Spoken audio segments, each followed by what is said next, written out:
For centuries, werewolves were not stories meant to entertain. They were accusations, and in many cases those accusations ended lives. Some were put on trial while others never lived long enough to explain themselves. Long before movies, novels, or folklore softened the idea, the werewolf was a serious fear spoken about in whispers, courtrooms, and churches. People didn't gather to hear werewolf tales for fun. They spoke about them because something violent, unpredictable, and deeply unsettling was happening within their communities. The werewolf was not imagined as a creature lurking in distant forests. It was feared as a man who lived nearby, a neighbor, a hunter, someone who had changed or seemed to have become unstable. In medieval Europe, especially in rural regions of France, Germany, and Eastern Europe, belief in human transformation was widespread. Villages were small, isolated, and tightly bound. When livestock was found torn apart, when travelers vanished, or when brutal acts of violence occurred without clear explanation, people searched for meaning. They didn't ask whether monsters existed. They asked who among them had become one. Historical records show that hundreds of people were accused of lycanthropy, the belief that a human could become a wolf or wolf-like beast. These were not symbolic accusations. They were legal charges.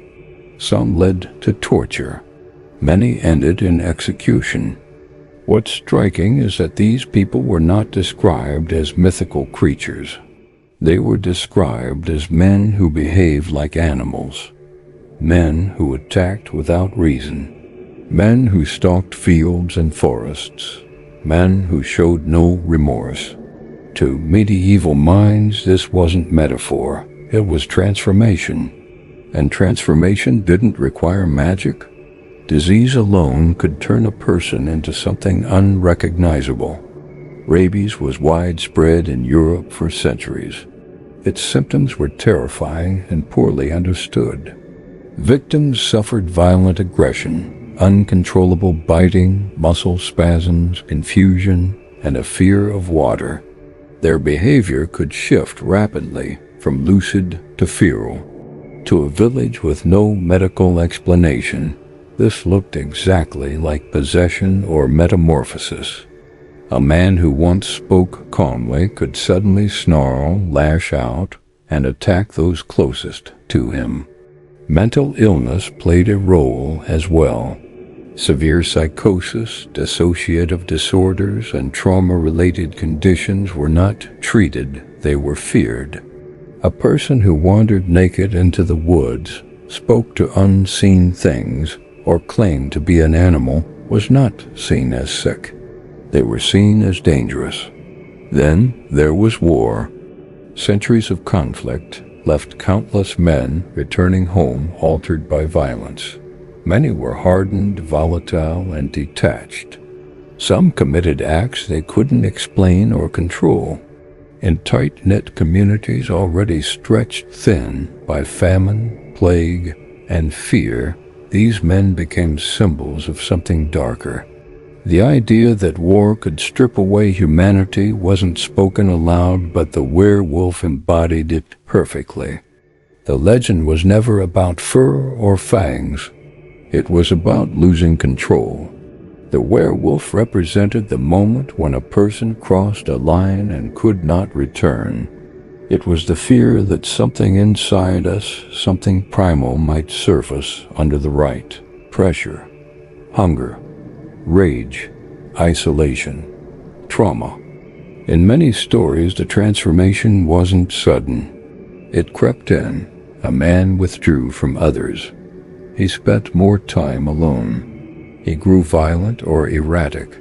His eyes were said to change. His posture, his voice. These details mattered because they reflected real warning signs. Signs people noticed but didn't understand.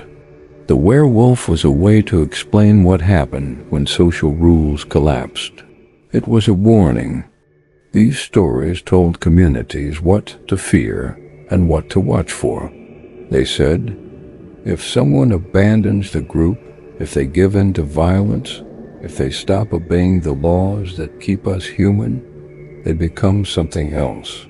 Not a beast from the forest, but a beast from within. And unlike vampires or demons, werewolves were not outsiders. They were born inside the village. That's why the legend endured. Even as science advanced and belief in literal transformation faded, the idea never truly disappeared. It changed shape. It softened in fiction. It became entertainment. But the core fear remained intact, because we still recognize the behavior. We still see moments where people snap, where violence appears suddenly and without reason, where someone crosses a moral threshold and becomes unrecognizable to those who knew them before.